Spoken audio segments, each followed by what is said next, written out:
Okay, I am back.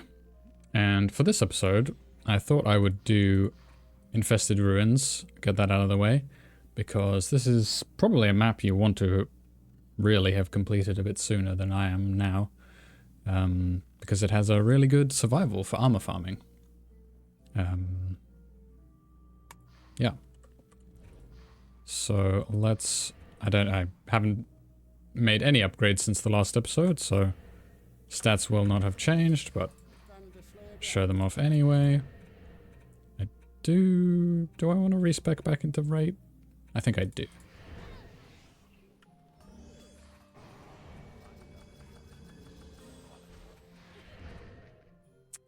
Actually, do I want to spec that much? That probably is incorrect. Let's keep 500 points into damage there. Right. We won't be using Summoner, so I won't even bother showing that. DPS character. Tower boost, we'll be using that. We will be using a Guardian here, so you'll want Summoner with a Huntress and a Monk Guardian. And there's my upgrader. Nothing too impressive about that.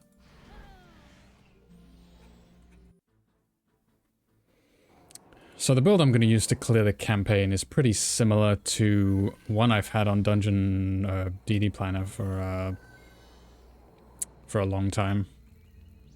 But I'm just sort of going to reinforce it with... I think we can move these a bit further away because I don't want them to get into that spawn over there.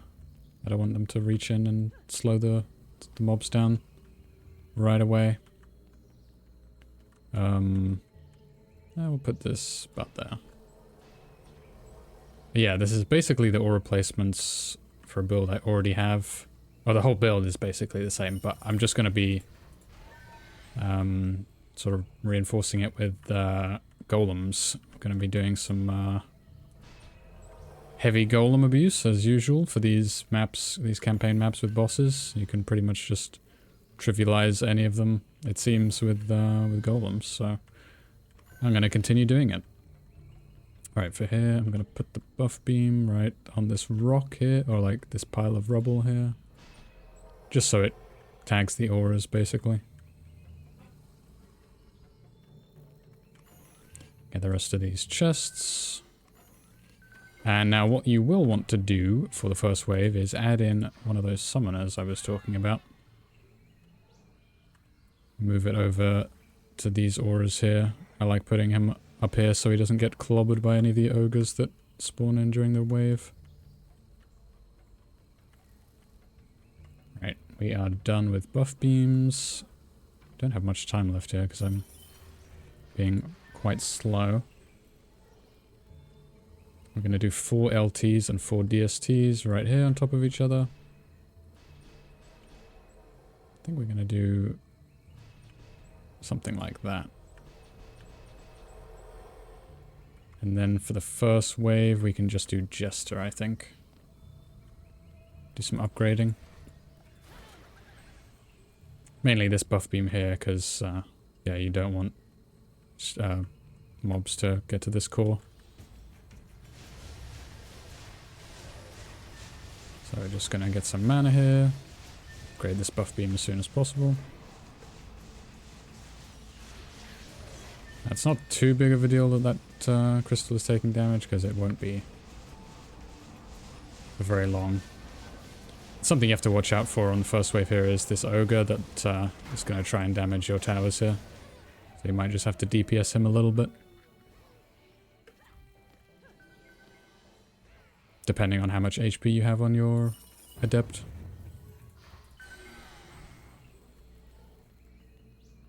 Okay, so for the tower stack over here, we're gonna do 2 seed bomb towers. Now, I actually have no idea if these seed bomb towers will even reach the boss. But that's kind of what they're intended for. There are some, like, ogres that get pretty close up here as well, so it's nice for those. You could do, like, an extra DST there, right? Because... what, seed bomb towers are 4DU? Wait, are they even? Yeah, they're 4DU, so you could do DST instead of those 4 seed bomb towers, but I'm honestly interested to see if they reach over here. And then the rest of the DU is just going to be 4 golems stacked on top of... They don't have to be... They kind of do have to be stacked, I suppose, but you can place them pretty... Maybe you could fit 3 in here? I don't know. I'm going to do 4. And the idea here is that the golems are going to be doing a lot of the damage. Because during some testing, it didn't really feel like there was much uptime on the DSTs. When I had DSTs over here pointed that way, they were hitting the boss, but it didn't feel like they were hitting them very consistently, or hitting it very consistently. So we're going to go with the golems there and see how that works instead. Don't want to start upgrade auroring as soon as... I want to turn it on after I got the buff beams upgraded. Because the upgrade aura doesn't like it doesn't prioritize... It doesn't have any tower prioritization, actually.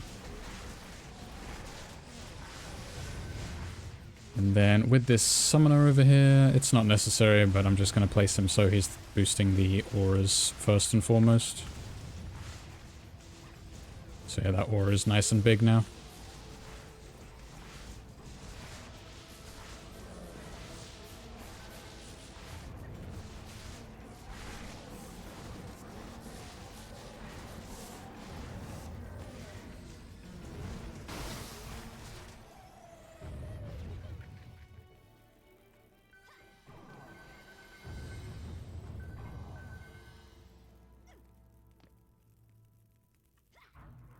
So the boss on this map is a Wasp Queen, I believe is what it's called. And if you're just trying to DPS it in the normal way, it can be a pretty big pain. It likes to debuff you with its stinger, which does sort of, I believe, poison damage over time, and it makes you, you know, it sort of has the web effect where you take more damage, I think, and you're slow. It slows you down. Disables your abilities as well, so pretty annoying. Unless you can stay at a range, in which case you're way less likely to have any problems. And then also, I believe, I don't think it's at a, I can't remember, I don't think it's at a specific HP threshold, but every now and then she'll spawn out a bunch of normal wasps. Which, if you don't have sufficient AoE or... yeah, AoE basically to deal with that, that can be a pain as well. But we have a little wizard, which is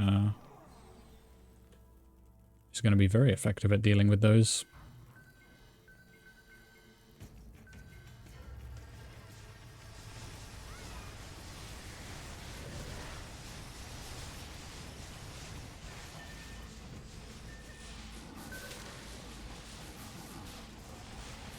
And the kind of rewards, if you're making a DPS EV, you can do this map pretty early on to be able to get a honey gun. And that's basically the second best weapon you can use for a DPS EV, because it has it's a gun with a very high base damage, so it's good for the proton charge blast.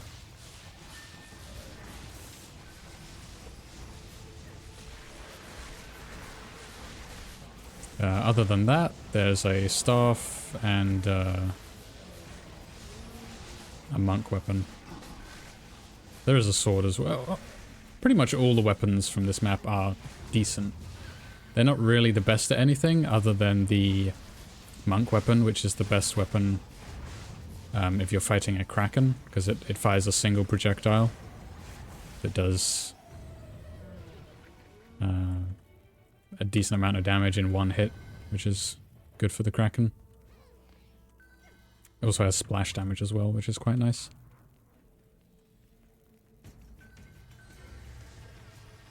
And then the sword is just like a really fast swing speed sword.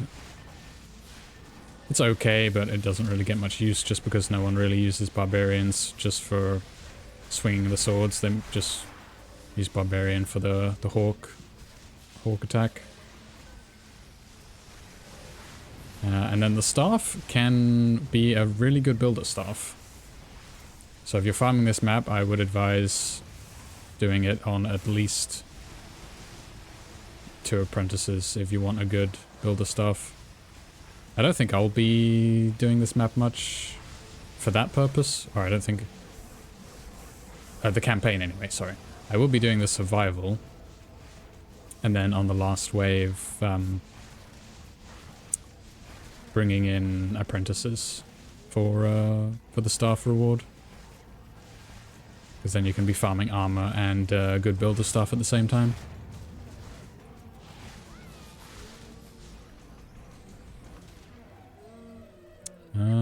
But yeah, that's all the weapons. I think I explained all of them.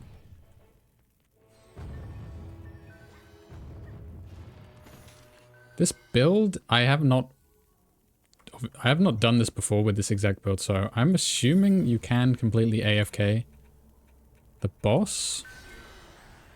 But just in case we can't, I will be adding 3 characters for this though. Can I remember how to use the emulator? That's the biggest question. Or do I add in a 4th character? You know what? Let's do it. Let's get a staff. Maybe we get lucky. Alright. And we want to move with this guy. Control G. I just like to stand over here, shoot in this direction because there's a spawn right down there, so gives nice consistent mana. And then with our DPS monk, I think I'm just gonna probably chill over here, because the Wasp Queen spawns way down there.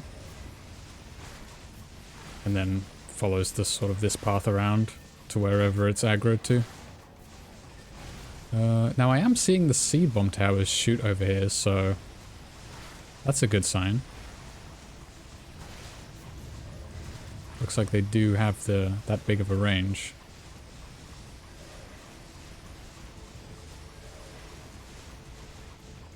Wait, did I even activate my tower boost? I did.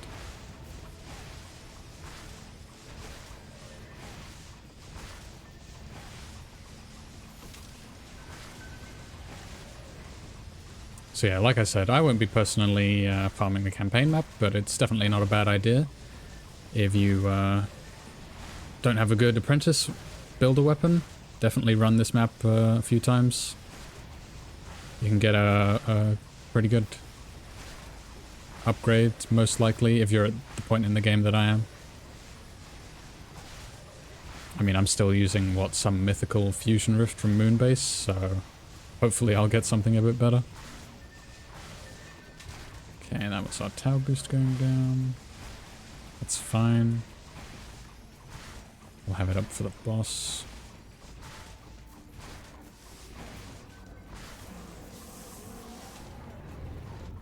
Okay, nice.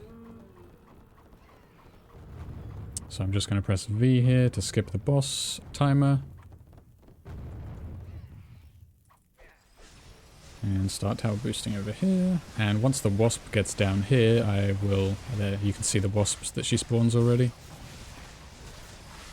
And then I'm actually going to start hero boosting. And then when my hero boost runs out,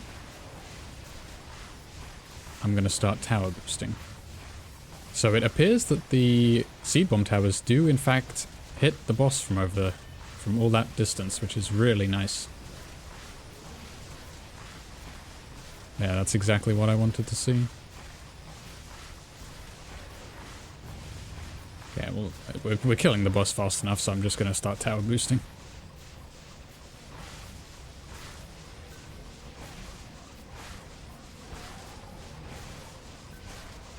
There we go. Very nice. There's my achievement.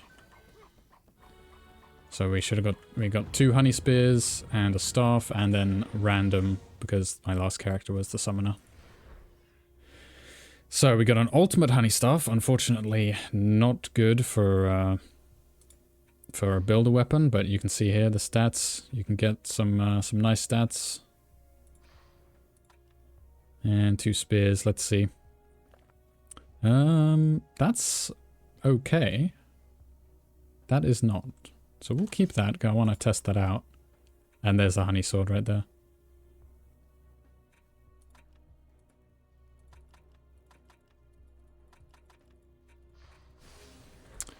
Okay, and yeah, that was about, other than the build time, it was not too bad.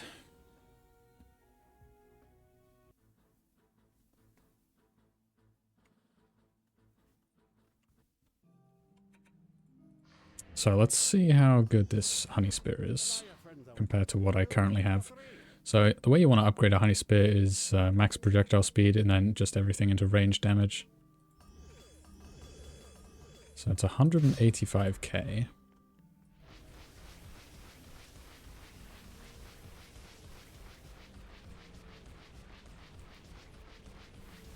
What is that? 1.5 mil?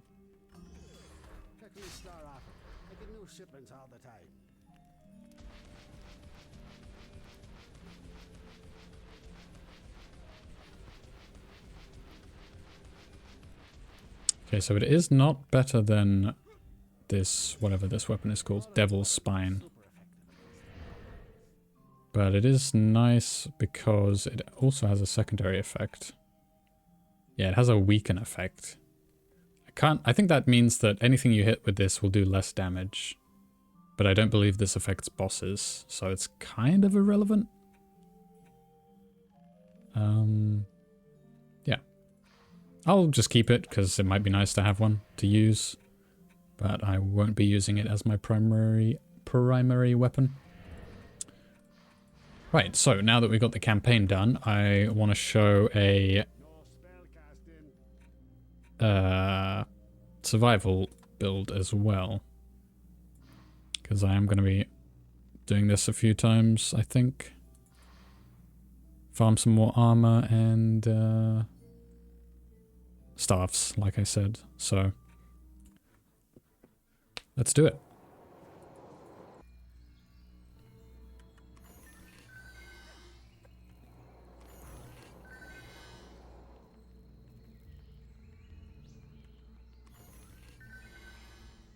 I've done a decent amount of testing on this map on survival with lower stats, so let's see. 6k range? Yeah, I think pretty much anything. Well, not anything, but like the kind of build I have in mind. Whoops. The kind of build I have in mind should work here. So I think because of the smaller aura size, I want to put them.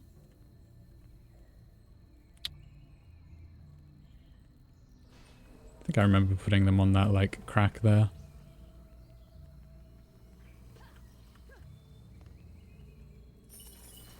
And now, this is where you would want to have a better huntress than mine. Maybe after a couple of runs I'll be able to upgrade this set. Although I do need to level this character as well. But what you can do is, with your huntress, build darkness traps. You would place one right there. And I'll show you the spots where I would place them if I had a gas trapper. You place one right here. And you would place one right here. I mean, I could use those. Honestly, let's see. I'm interested to see how long these darkness traps last. What is the range? Yeah, let's use them anyway. Why not? How many charges? 33 charges. I'll probably have to pay attention to them more than usual, but oh well.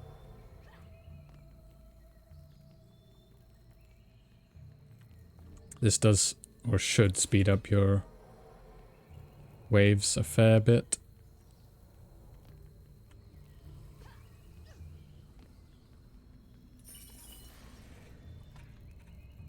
So did I put a buff beam down? Okay, I need to put the buff beam down.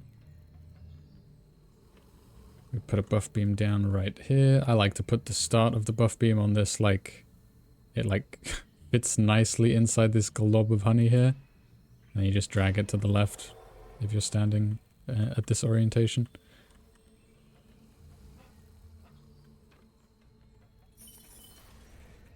And then we're gonna do... I'm gonna consult my own build real quick. Because I appear to have forgotten.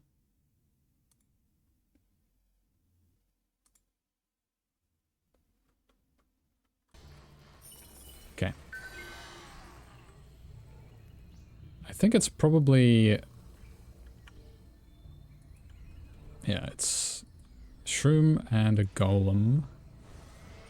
And over here, put a 2D web wall down, because this area can be rather sketch with Sharkans and Orcs coming up through this way. And then it looks like a web wall here for this crystal.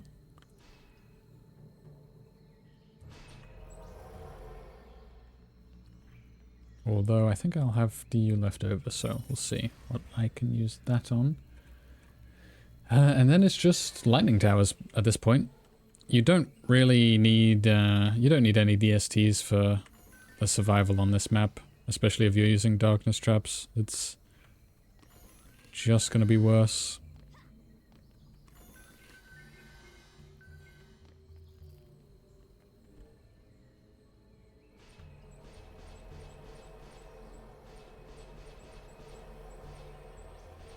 Okay, so it does look like we have 1 DU left over. So you could put that 1 DU into an extra DU on that web wall. But what I think I'm gonna do is place a reflect beam here. Because it is possible that a spider that spawns here survives long enough to get a web off. And that could potentially disable... Or not disable, but, you know, hit my towers and web them, which obviously I don't want. So, gonna put that reflect beam there. And then you can supplement this with minions as well. I'm just gonna do it. Oh, wait, we don't have any MU. I'll do that next wave. I'm just gonna upgrade on... one thing you will want to do, obviously, is bring in a summoner to boost your auras onto the buff beam. Now this might be, we'll see how this goes, because we don't have the buff beam upgraded immediately because of the wave we're starting on, so maybe I want to do this as a jester to get mana a bit quickly and a bit more quickly and wheel. Yeah, I think that's what I'm going to do.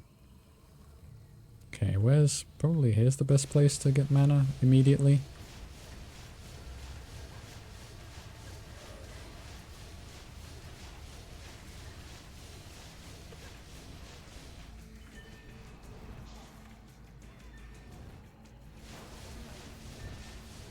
Let's wheel.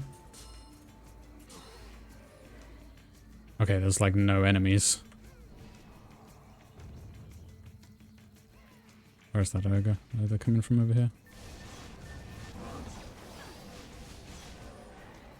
Okay, yeah, it was way better than I expected. Don't know what I was worried about. And then we boost this aura onto the buff beam. And there we go. So now we're going to want to switch to your upgrader of choice. For most people, that's probably going to be the Adept. And I do believe I got a Serpent Staff. Yeah, here we go. I think I'm going to use this.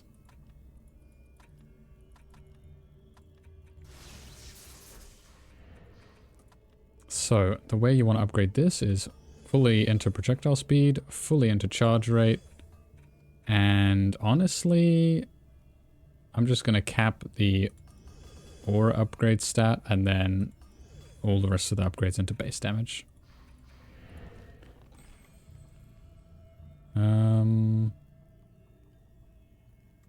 Minions, yes. Now, minions aren't necessary, but I will be placing them just in case. So I like to place a if I do place minions, I like to place a spider there, mage there, spider there, with the mage being down here. And then a spider here, with a mage here.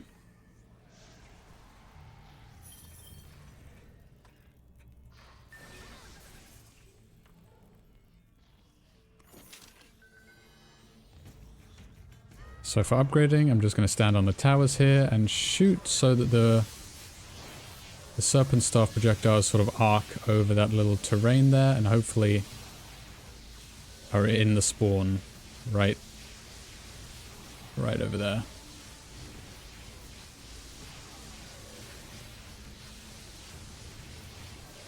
Does not appear like we're getting too good mana right now. Maybe I'm not standing at the right... Oh, there's probably just no enemies. Because there are so few enemies. Yeah, I'm used to this being a higher wave where there's like a ton more enemies.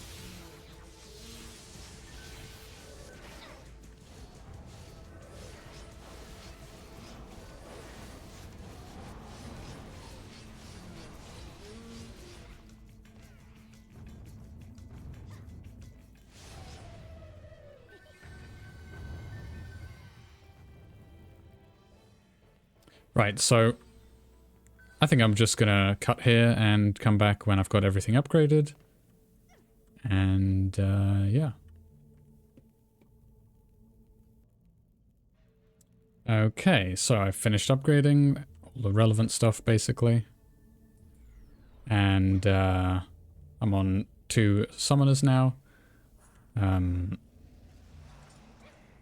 Honestly, if you have another 3rd summoner set up and you want to do 3 summoners, that's entirely up to you. Go for it. I wouldn't personally. I'm just going to be doing 2. I would still do 2 even if I had a 3rd summoner. But yeah. So now we're just going to be armor farming. We're just going to sit here, AFK, until something drops. And yeah, I'll cut back in if something drops or... when we get to the final wave. Other than that, don't think there's anything else. Oh, if you already had the waves... I mean, I feel like if you already had the waves, then you probably know what's a good starting wave, but a good starting wave, or the wave you want to start at, is 22. If you already have access to that wave, then yeah, just start on 22. Also, open chests, because that is where a lot of the good armor comes from, and it is going to like greatly increase the amount of upgrades you find from opening chests. I've had some people say that they're not getting many items on Coastal Bazaar, like not many items higher than Transcendence. And I get the sneaking suspicion they might not be opening chests, because when I did it opening chests, I mean, you saw the amount of armor I had after the runs I did. I was swimming in Supremes, so just make sure you're opening chests is some good advice. Yeah, so I'll see you when we get anything or when I'm at the last wave.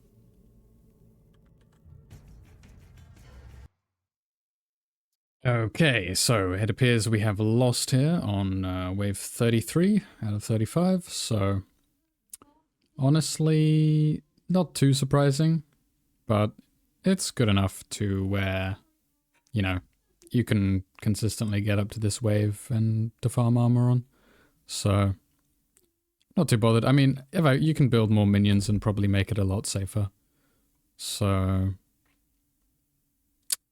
that's probably what I'll have to do. I died to, what's it called? Like right at the beginning of the wave before the LTs had chained. Both my summoners died to a Dark Elf Warrior. So actually probably something that can probably be solved by just getting, you know, capped resistances on your Guardian Summoners, which I'm not even close to, I think. If we look here...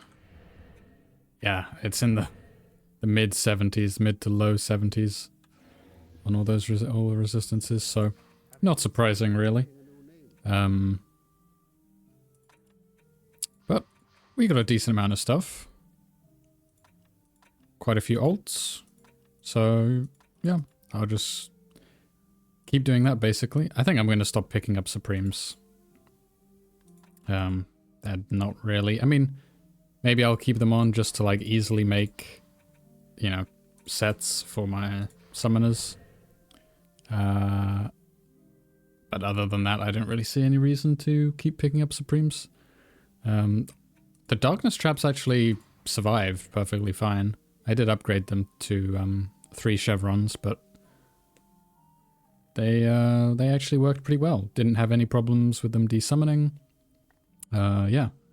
I don't think it was the actual build itself that failed. It was the fact that, you know, both my Guardian Summoners died. And those boosts are pretty good. So, yeah. That's going to do it for this episode, I think.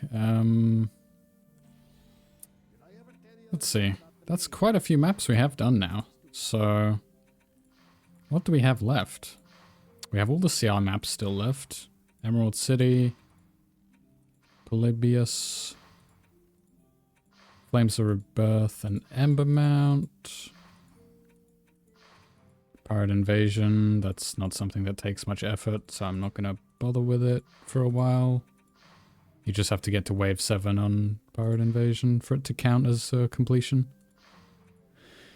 So we have Ember Mount and Flames of Rebirth. Maybe I tackle one of these two next time. Or Emerald City. Yeah, it'll probably be one of those 3. Alright, that's going to do it. I'll see you next time.